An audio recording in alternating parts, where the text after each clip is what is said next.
All right, first of all, welcome everybody. My name is Larry Herb, Xbox's Major Nelson. We are back here at PAX.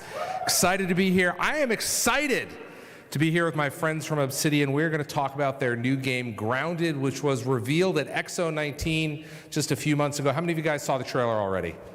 Okay, a few folks. Why don't we roll the trailer now to bring everybody up to speed, and then we'll get into the talk.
There you go.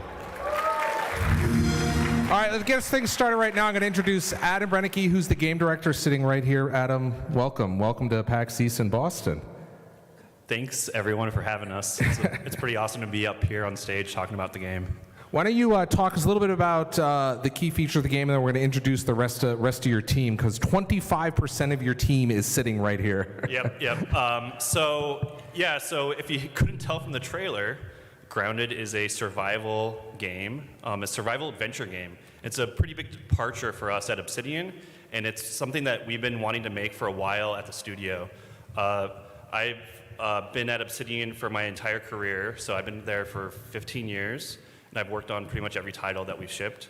And we were, all three of us, we were working on Pillars of Eternity 1 and 2, and during that time, survival games kind of came out of the ether, and it's kind of a new genre.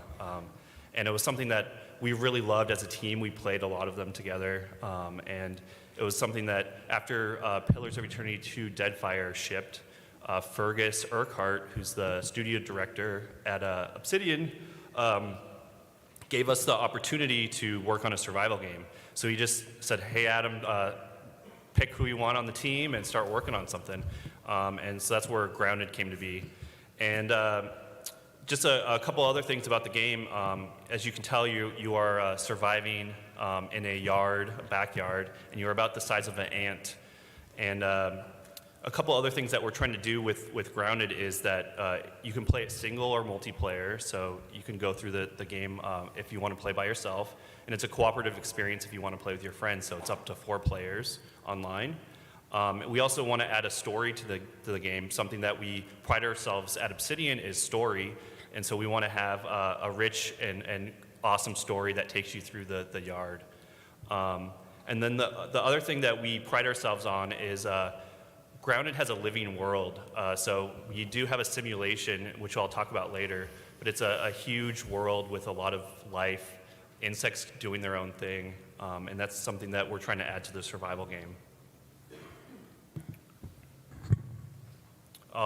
So we're going to kind of talk about a couple different things, share some new stuff with you, a lot of new concept art, and we kind of, going from the very beginning of developing the idea for Grounded and through all aspects of development and the game design on how we're making a small game, but it's a huge, big world to explore, and it's something that we're really excited to kind of start talking about more with all you.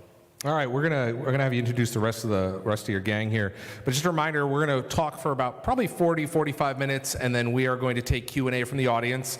If you're in the Twitch chat, we're gonna be. I'll keep an eye on that as well. You'll see me glancing over to that. So without further ado, Adam, why don't you introduce some of your team members here?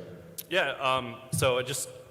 My name's Adam Brennicke. I'm the game director, and with me is. I'm Sean Dunny. I'm the lead environment artist on the project. And my name is Robbie Adedero. I'm a senior programmer. And as Larry said, this is about 25% of our team up here.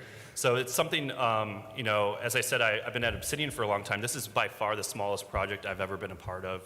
And we're running it quite a bit differently than our other projects. We're very agile, which means that we can adjust and,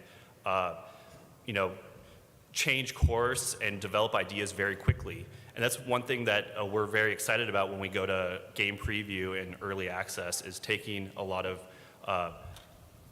feedback from the community and seeing how people are playing the game and using that as inspiration of where to go next and where to take the game. Now I want to ask you about, Adam, this is obviously a small team. That's pretty big departure from what we've seen from other studios. I mean, Obsidian has a lot of folks that work there. You're just a small group. What's it like working with this? I mean, you talked a little bit about it, but it's got to be very different working with 12 people versus 1,200. Yeah. What's one cool thing about it is that as the director, I can go and talk to everyone every day, like for a very long time, which is pretty fun to do. And we're all pretty much in the same office space. Like, it's very small. We have a big pit with all the artists, and it's just fun to collaborate in that type of environment. What's it like for you guys? You worked on other properties, working on a small team. It's actually been great. On Pillars, we had a smaller environment art team, and working on a team of this size really allows us a lot of flexibility. Like Adam says, we're an agile team, so people come up with ideas for something, and that goes into the game that day, and there's not really a whole lot holding us back. Like, we don't have a lot of overhead when it comes to making new things, so it gives us a lot of creative freedom to really make the kind of game that we want to make. Now, what's interesting is, and Robbie, I'll get to you in a minute, but what's interesting is, you talked about that, you can get that into the game that day. Those of you that aren't in game development, that's a big deal. Like, that's huge, the fact. Most people think, well, why can't you just put this in the game? It's so easy. But it's not, because there's processes and making sure things don't break. Robbie, how's it been for you?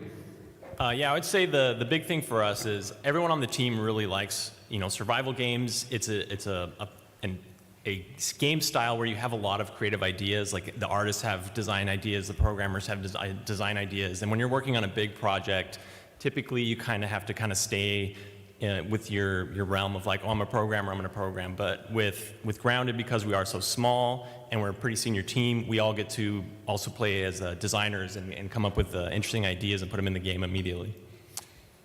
Yeah, and it also fits with this style of game. One thing that really excites me about the world of Grounded is that it's super easy to come up with ideas.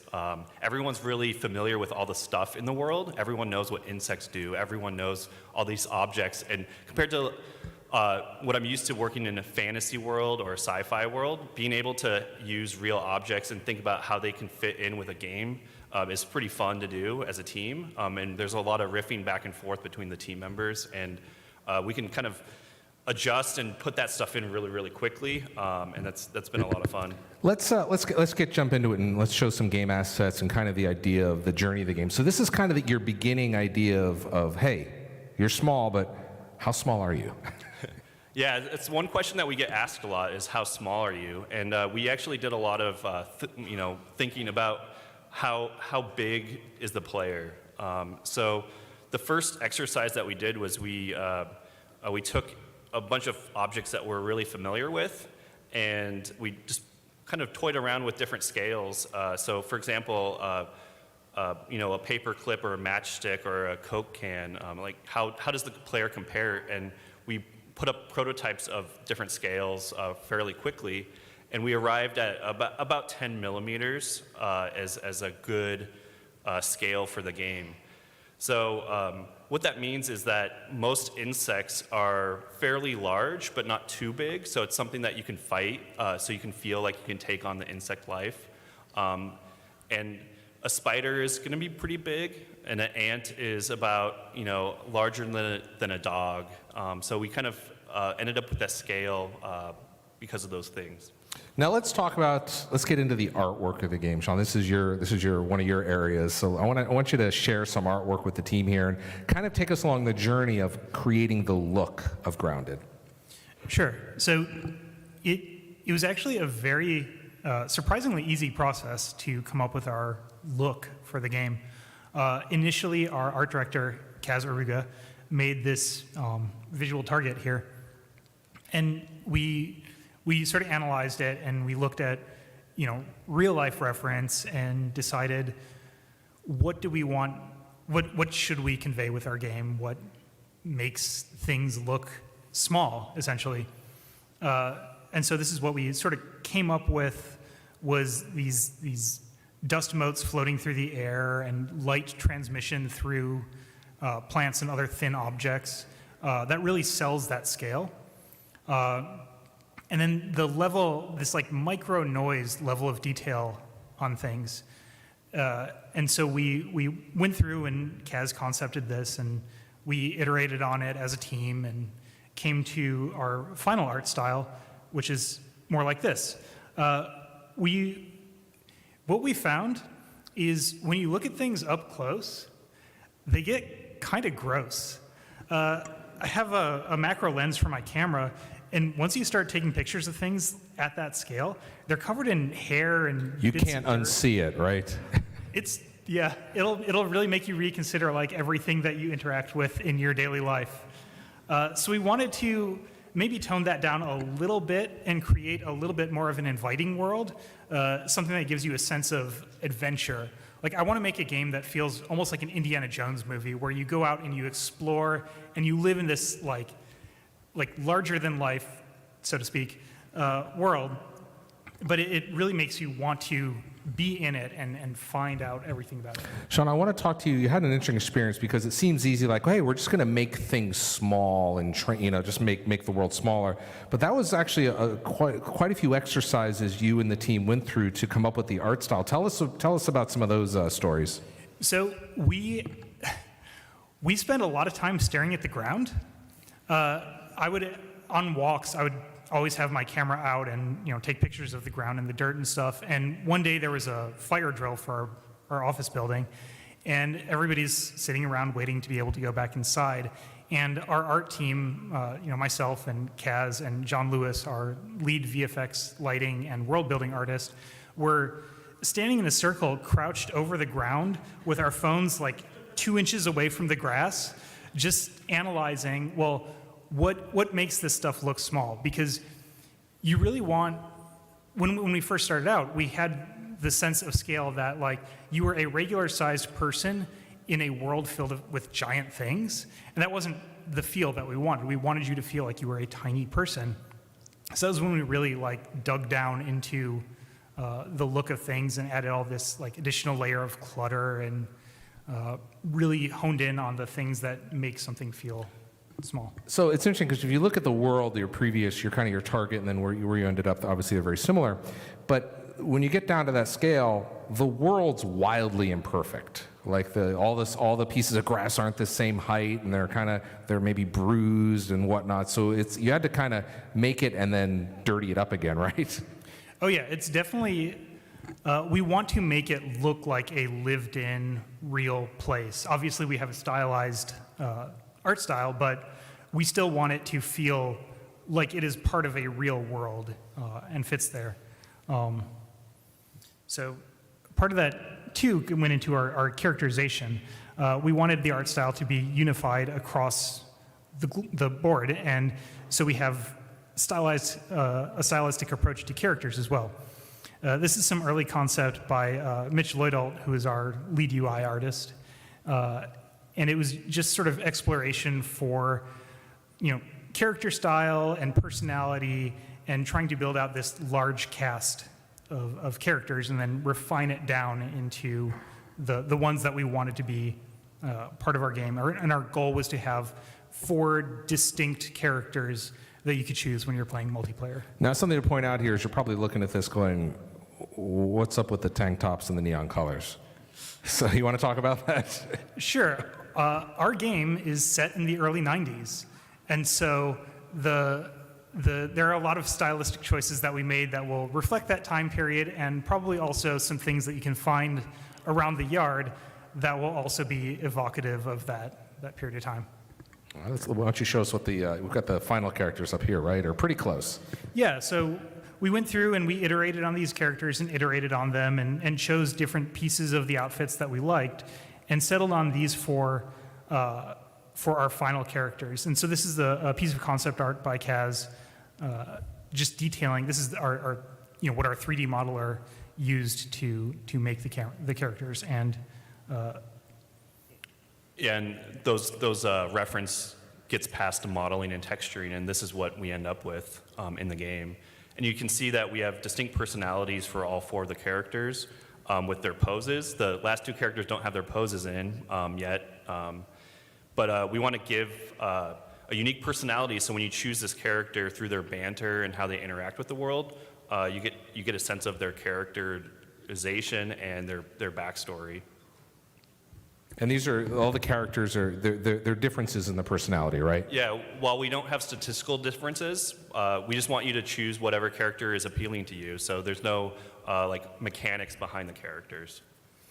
Robbie, I want to talk to you about the gameplay and talk about this survival gameplay and what that means and how you translated that into Grounded. Yeah, so one of the other challenges and kind of fun parts that we got to collaborate on was how do we do survival gameplay in a small world like this? So again, Mitch Lloydel, who was explained as our UI artist, we like to call him the flavorizer as well. He came up with this concept of what if there's a device that you wear that's kind of like a mix between a Tamagotchi and a Fitbit that you slap on like a slap bracelet.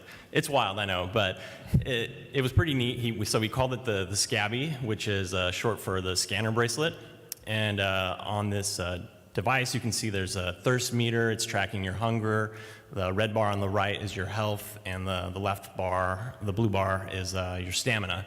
And that's one thing that we want to do as well is when we do a lot of these mechanics in UI, we want to try to integrate it into the world as much as possible. So this device not only tells you your stats, but it's also a part of our story, and there's some backstory with how the characters came to be that this explains it. And it's also important to point out that you mentioned that this takes place in the 90s, and LCD was all the rage for displays in the 90s, Yeah. so you guys kind of adopted. So it's not high def, it's kind of more tuned to the time. Yeah, Mitch was very particular about what kind of ink and screen and everything that this used that matched the time period. He was, when everyone was just like, it doesn't matter, Mitch, and he was like, no, it's got to be exactly like this, and he honed it in perfect, so he killed it on them. Can you show us kind of surviving with the scab a little bit? Yeah, so another problem, or another challenge I would say that we had to deal with is in survival games oftentimes when it comes to thirst, you're usually surrounded by large bodies of water, and that can be something that you use to filter water or whatever. But that's not necessarily something that exists in a typical backyard. So one of the brainstorming sessions we had as a team was like, hey, what if every morning there's dew that forms on the grass, and you have to find ways to use that. And so in the video here, you're seeing there was another idea of what if you could just knock it down with throwing a pebble at it, and that's how you drink it. And as you drink it, you can see your scab UI on the left there. The water meter goes up. The other neat thing that's kind of shown off in this video that we wanted to make sure was core to the gameplay was we wanted almost every object you can hold in your hand, we wanted you to be able to throw it. So you can attack creatures like that, you can interact with the world, you can toss tools to your friends, but it creates a lot of fun stuff. Yeah, one fun thing is because you can throw everything, you can throw all your weapons as well. So you can create 20 spears and just be the spear chucking person. You can make a bunch of axes and just chuck axes. It's a lot of fun to play that way. You talked about crafting, but there's also crafting in the game for consumables, right? For eating, right? Let's talk about that, Robert. Yeah, so the other challenge is, the basic survival challenge is food. There are natural sources of food you can find, such as mushrooms, but that only helps you so much, and there's only so many in the yard. So eventually you have to find ways to get nourishment. So what you could do here is, with our building mechanic, you can build buildings such as like our roasting spit, which not only gives you light, but you can use it to cook meat on it. Well, what meat? Well, bug meat. So as you saw in our trailer, what's that then? I was just going to point out, too, that there's a couple other things that I wanted to point out is that we're using a radial menu, so we have a building radial menu for like quick access to build. And then you actually place a blueprint before you start building the object, and everyone if you're playing a multiplayer game, everyone can see that. It's pretty fun when you're working cooperatively to build a big base. Yeah, so if you eventually find an aphid that's running around, they're pretty hard to catch. You craft a spear, throw it, kill it. You can throw it on the fire pit and cook it up and have a tasty aphid snack. Aphid. And this should be what, if you guys got pins, like that's what the pin is. Should have these on your chair. We talked a lot about, obviously in the trailer, and we're leading up to this, there's the world of the insects that are antagonists and protagonists. Tell us about these species. Yeah, as I mentioned before, the insect life is really important to us and something that we're really trying to push with Grounded. And we're running a huge simulation, so there's hundreds of insects doing their own thing outside of the view of the player. So while you're gathering and harvesting and building your base, all the insects are doing their own thing, and they all have their own routines. So they hunt, they go to sleep. If they get tired, they'll go to sleep in their den. If they're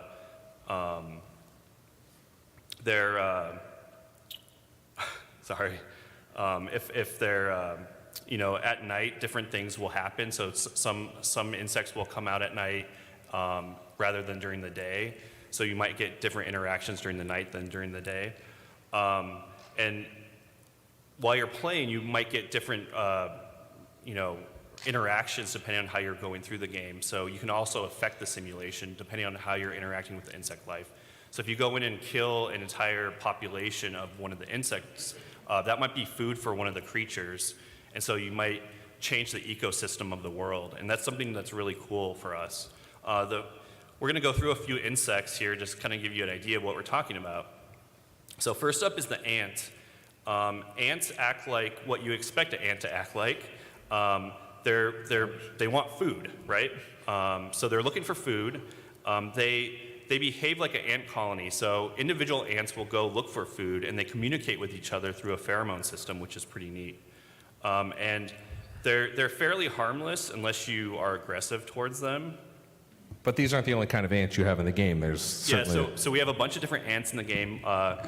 So if you are angering the ants, they'll actually send out soldier ants, which are a lot bigger with pincers, and they're a lot more tougher in combat.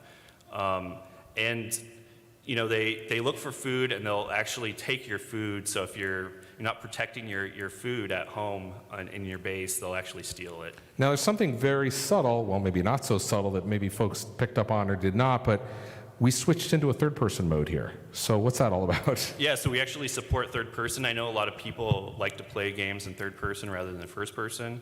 So we do support third-person mode as well. But you can change it on the fly. You can change it on the fly. Good. Okay, cool. All right, let's go ahead a little bit. And Sean, tell us about, look at this guy. Who's this? This is my favorite insect in the game. This is our gnat. We wanted to create a creature that we want all of our creatures to have a lot of personality. And so when we designed the gnat, we really wanted to give it a lot of character. So we based it off of real gnats. There are a couple of different varieties, and we picked the one that was the goofiest looking. And it basically becomes a giant flying beach ball. And they are pests. They do behave like regular gnats, where they actually have special navigation code that prevents them from flying in straight lines. So they're constantly sort of bumbling around and bumping into things. And they don't actually have a real attack. The only thing that the gnat can do is bump into you, which is usually just kind of an irritation. But when you're climbing up high on a tree branch or something, and you see 3 of these things like bumping their way towards you, it becomes a real concern. That's when you start needing your 20 spears to fend them off. Now, of course, we have the gnat, and then that's kind of at the lower end of their more of an annoyance scale. And then at the other end of the annoyance scale are things that are a little bit more deadly, right? A little bit. A little bit. Just fair warning, we do have spiders in the game.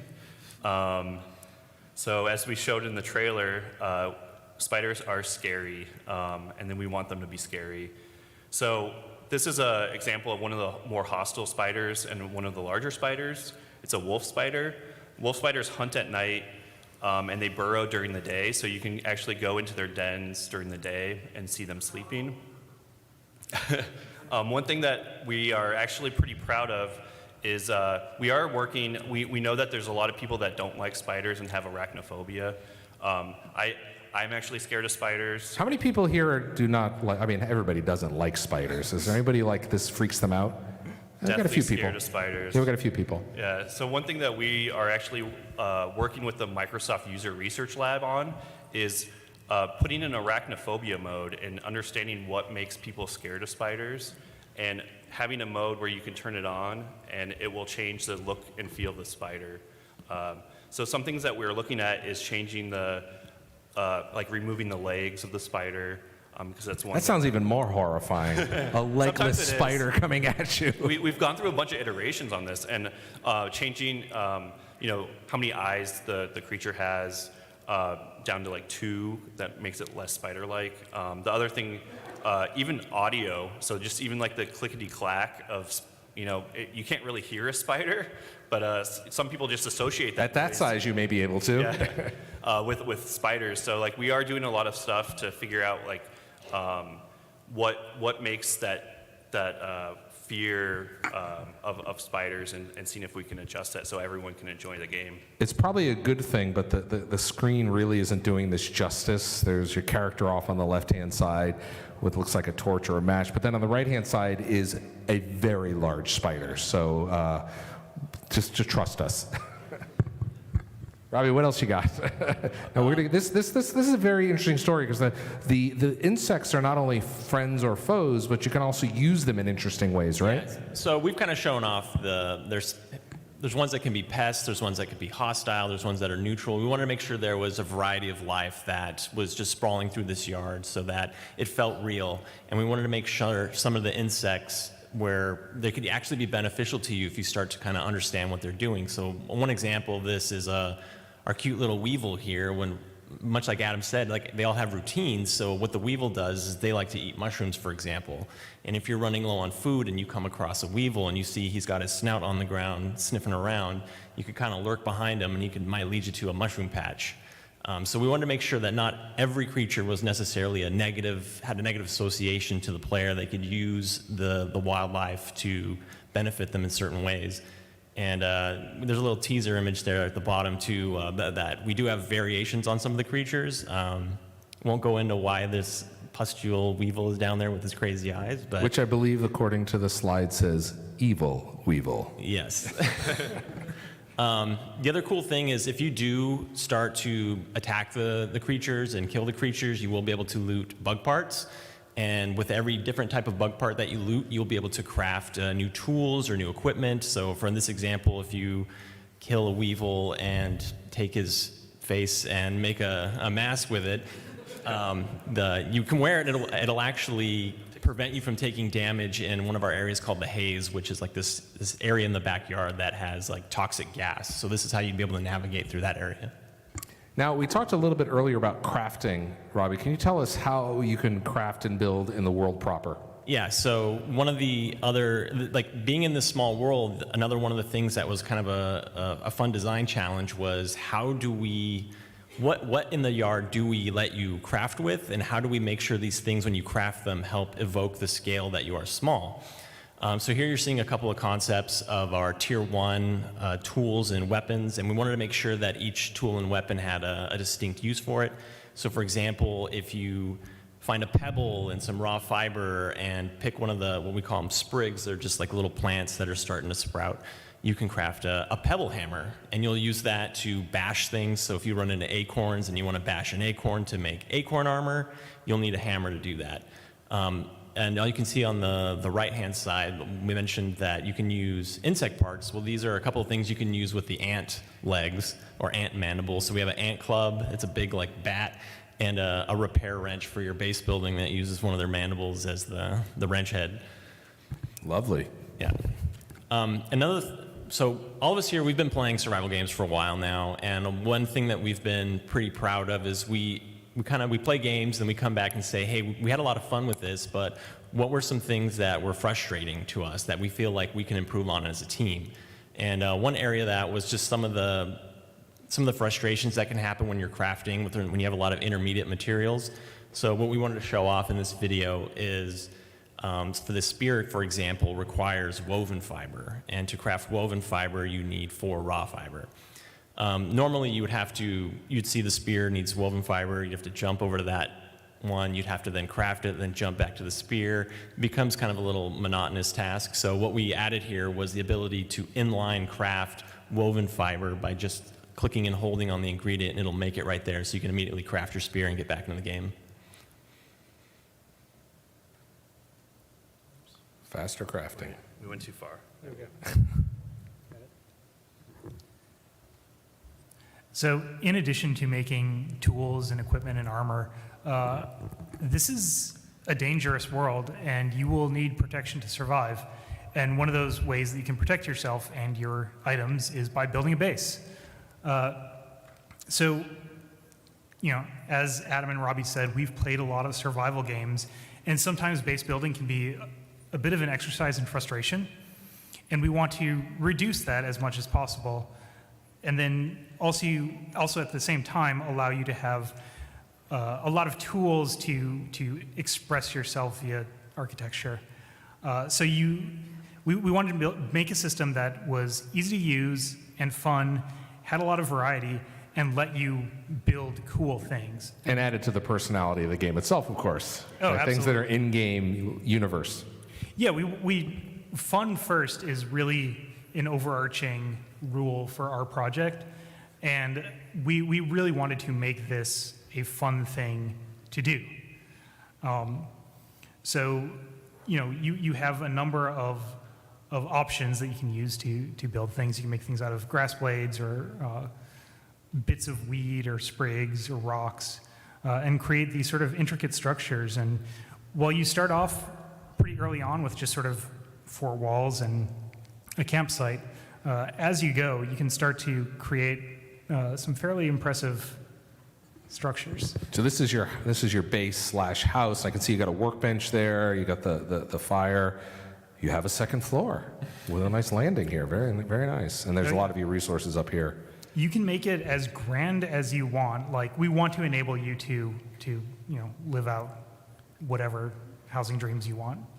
We also noticed that when we get back, when this loops again, it looks like you've taken a trophy from one of your kills and placed it above the entrance door here with a ant head. Is that accurate? Sure. I mean, you have to get a little bit creative with your decorations when you're that size. But we do want to give you that option to populate out your house with whatever horrible trophies you have taken.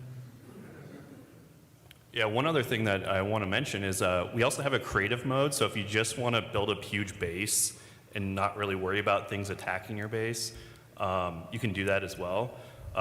One reason to build a big base is because there's threats in the yard that are increasingly getting stronger as you get stronger and see you as a threat as you get stronger.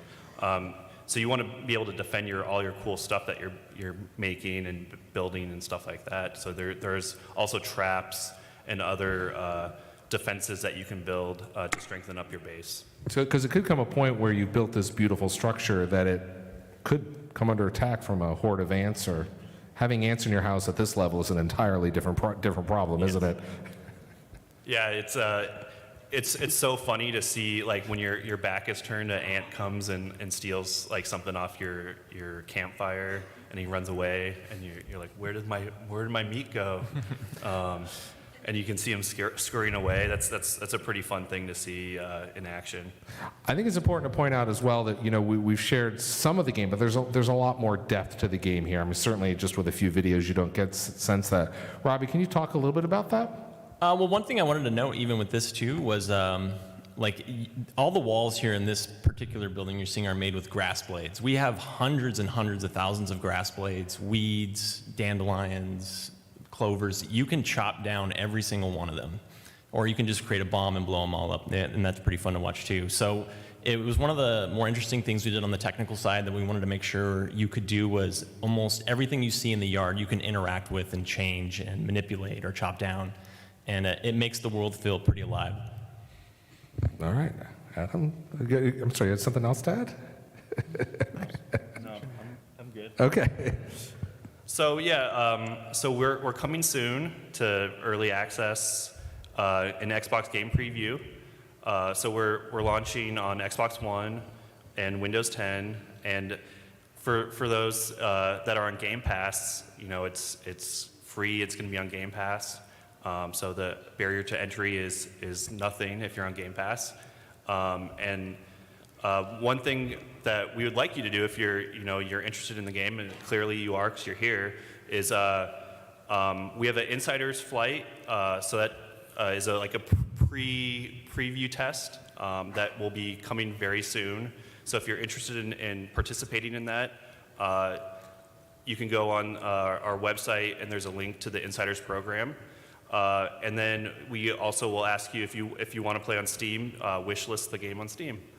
And it's, again, as I said before, it's very important to us that that this game is going to be in early access and Xbox Game Preview.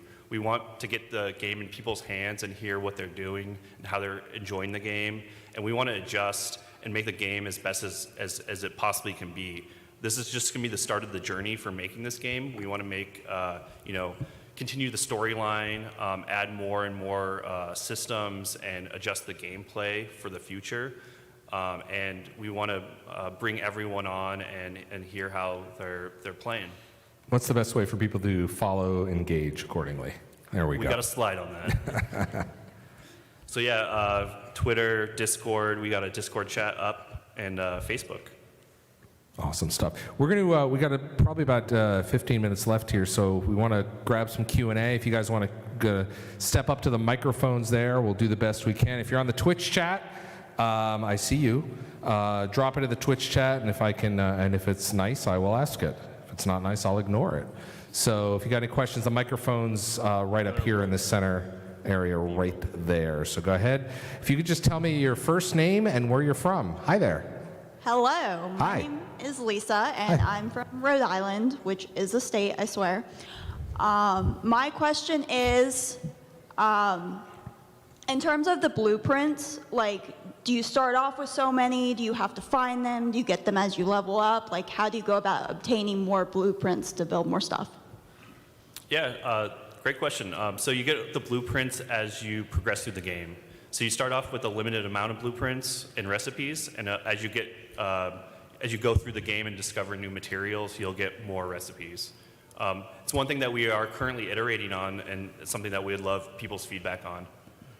Cool, thank you. Thank you, Rhode Island. Hi, my name is Glenn Morris. I live here.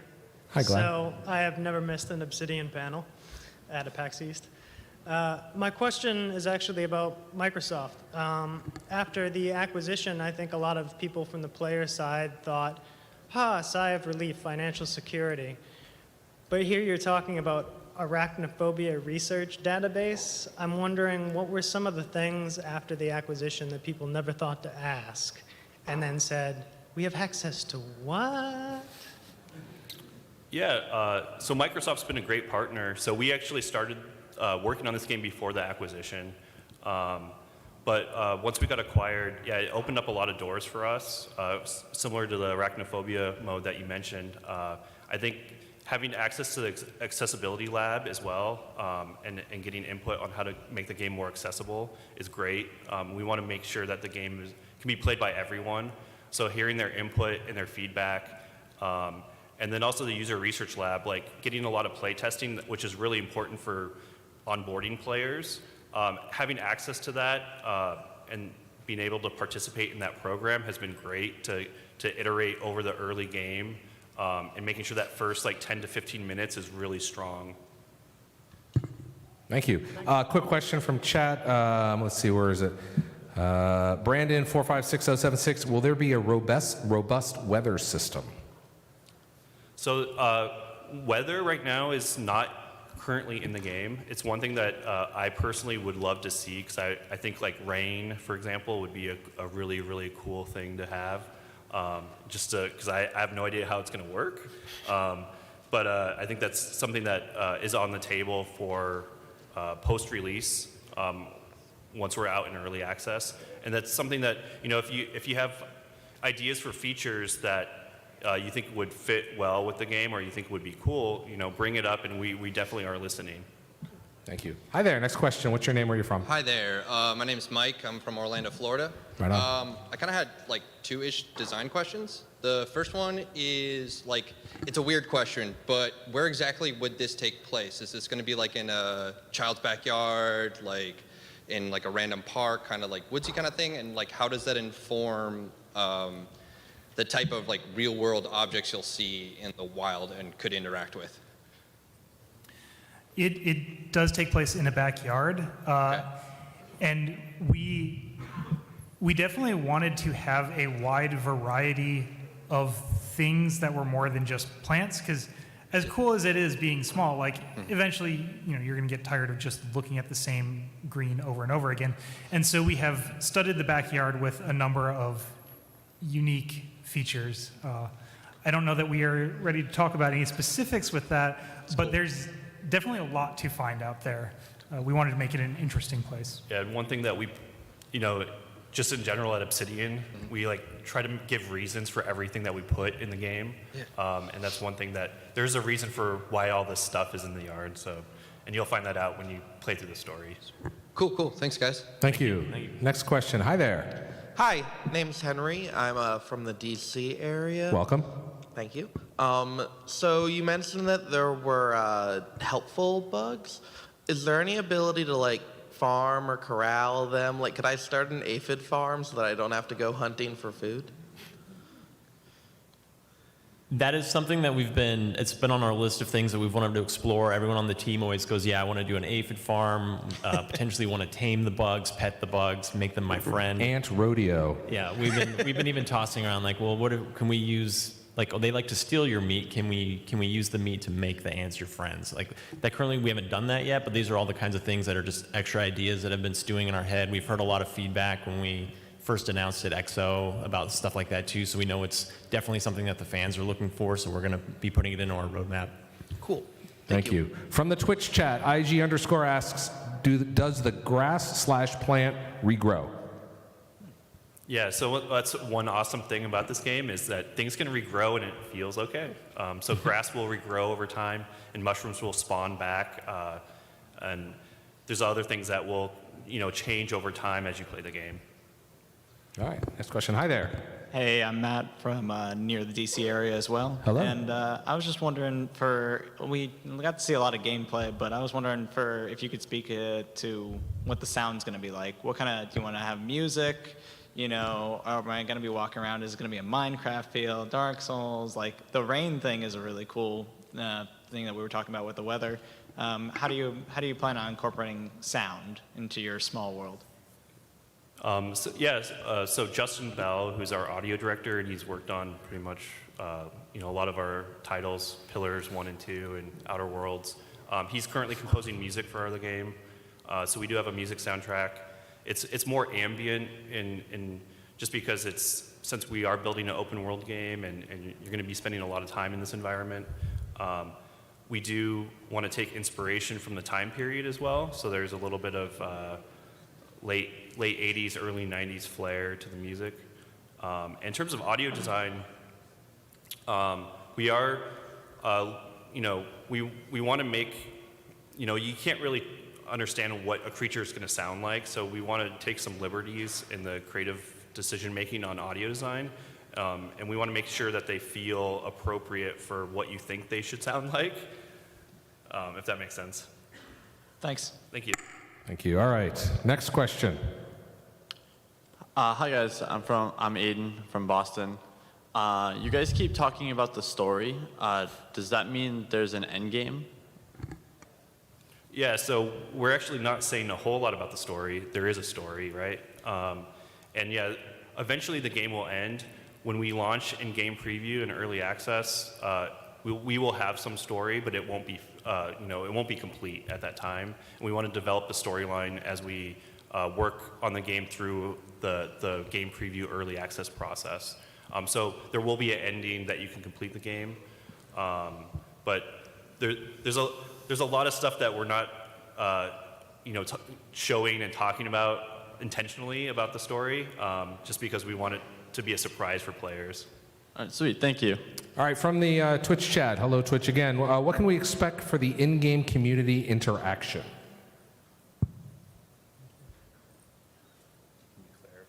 I don't know what they mean, so let's answer the best we can.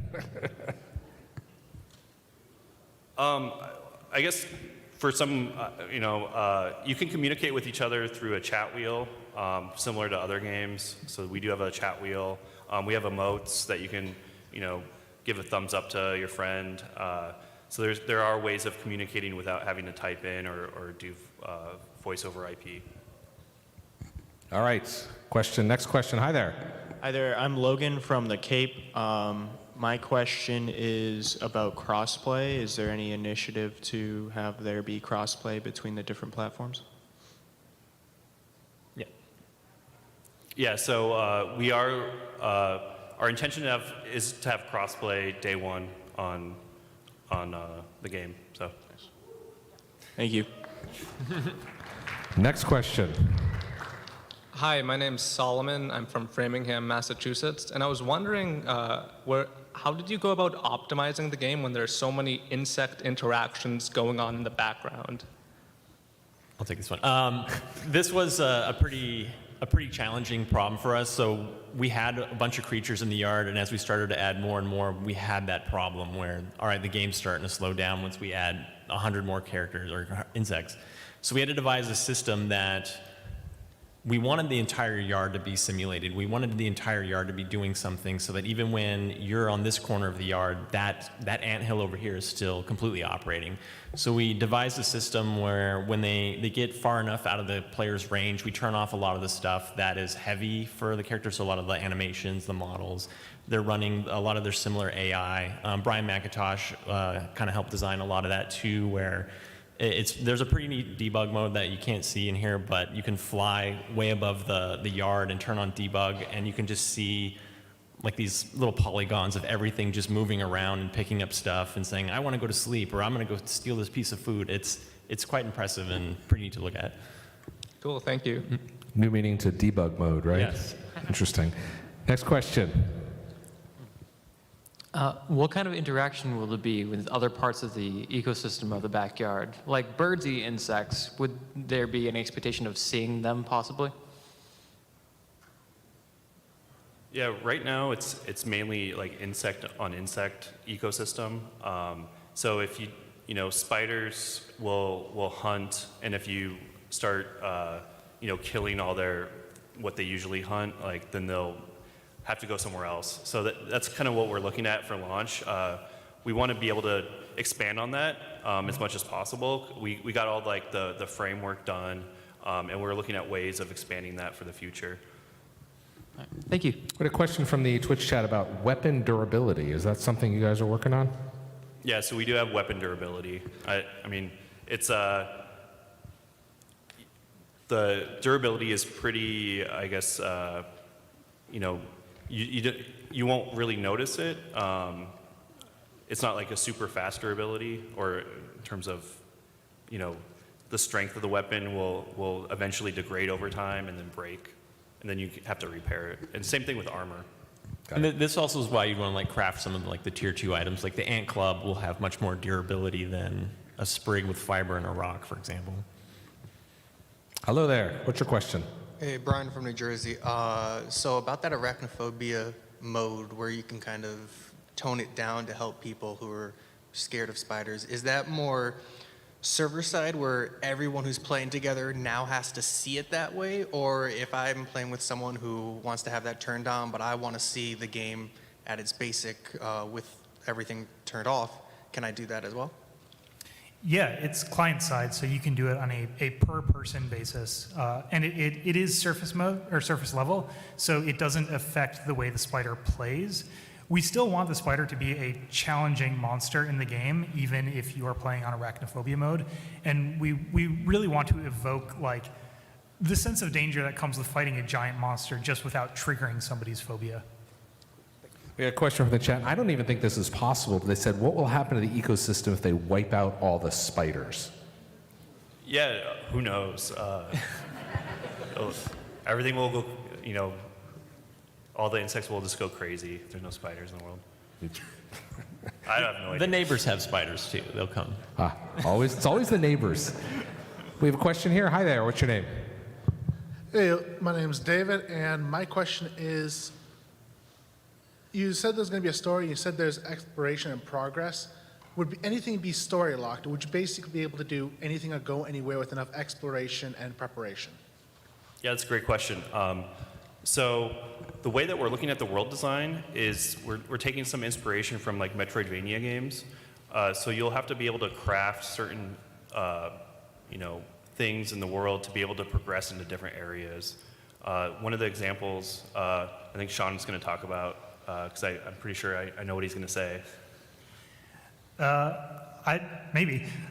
So one of the things that we come across sometimes is if there's an area that's up high and requires some, difficult to traverse method to get to, people have raised the concern, well, what if somebody just builds stairs up there? And personally, I think that's great. We want to allow the player to overcome these challenges however they feel it best. And I think that giving the players the tools to solve whatever problem they need to solve, I think is a more interesting way to do it than artificially gating things. Yeah, we call it like soft gates. But one of the examples is, like the gas mask that we showed off. You have to equip that to get through the haze area. So there's a bit of that, but we want the player to be able to kind of solve these problems in different ways as well. Thank you. Thank you. So it's really one of the questions in the chat will be the different kinds of areas like biomes. And you kind of alluded to something like that, right? Yeah, we have a lot of different areas in the yard. So we want to, having just an area of grass is only interesting for so long. So we have a bunch of different, like even in the grasslands, we have a flooded area where there's a sprinkler that's cracked and has flooded a big portion of that, of the yard. And, different creatures will call that home. Okay. Hi there. Hi, Mark from Ottawa. Hi, Mark. Tunneling.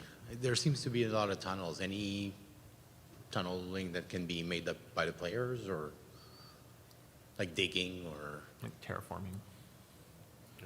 Terraforming. Currently, we don't have any terraforming. We do have a shovel tool, but it at that scale, you'd have to move a lot of earth.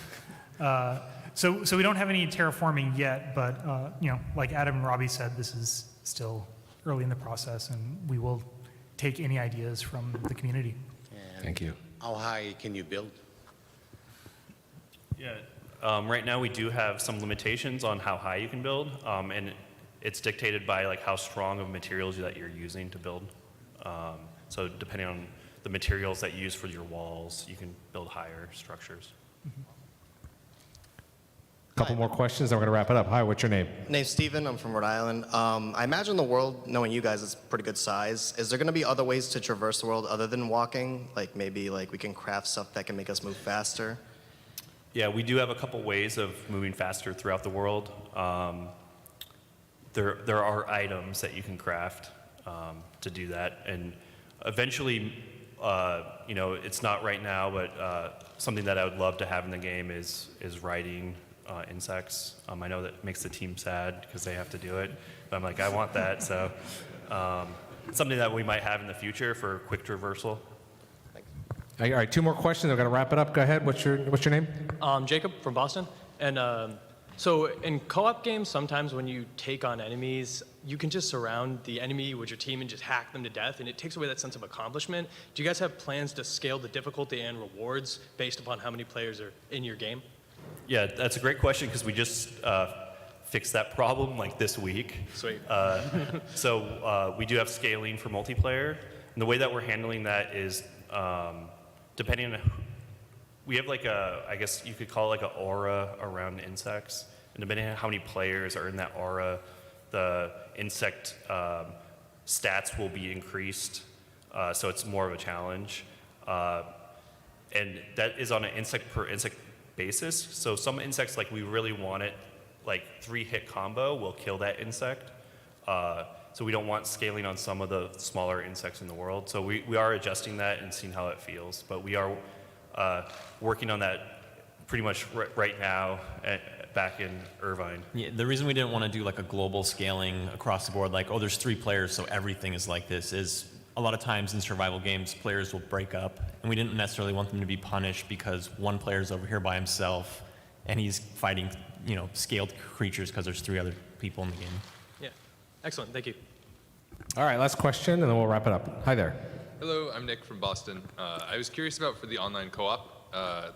Is it like going to be hosted like through like one person and the other 3 can't play like unless if the one person's online? Is it like separate servers? Is there like a distance limit on the players on like how far away they can be from each other? Things like that. All the questions. No, right now it is you host it yourself. So whether you're on Xbox or PC, if you're playing a multiplayer game, you host a session, and anyone on your friends list can join. There is no limitation to player distance, so everyone can walk everywhere. We even have it right now where you can play a multiplayer game and then reload that game as a single player game, play for a couple hours, then rehost it again as a multiplayer game. So we wanted to make sure we had that capability for everyone. Thanks. Great. Hey, all right, why don't we throw that slide up again that has the all the contact information? Because I think the main line here, right, a lot of great questions, a lot of great suggestions, is that this is a game that you guys are developing with the community, and that's what it's all about, right? That's what it's all about. So, excuse me, start talking about the game, talk to us, we're listening. So that's something that, we're ultimately, we want to make the best game possible. And I think game preview and early access is the best way to do that. So we want to hear from everyone on how they're feeling about the game, what they like and what they dislike. And we want to make sure that, the game is just as best as it possibly can be. And that's with your help. All right, thank you. Anything else, gentlemen? I was going to say, because we're a small team, we can pivot to any feedback really quickly. So if we see you guys are really clamoring about something that's really specific, we can see it, and as a team just immediately say, hey, this is a high priority for us. There you go. Thank you. Adam, Sean, Robbie, thank you guys. Team from Obsidian. Grounded coming later this year. Thanks again, and have a great PAX, everybody. Bye-bye.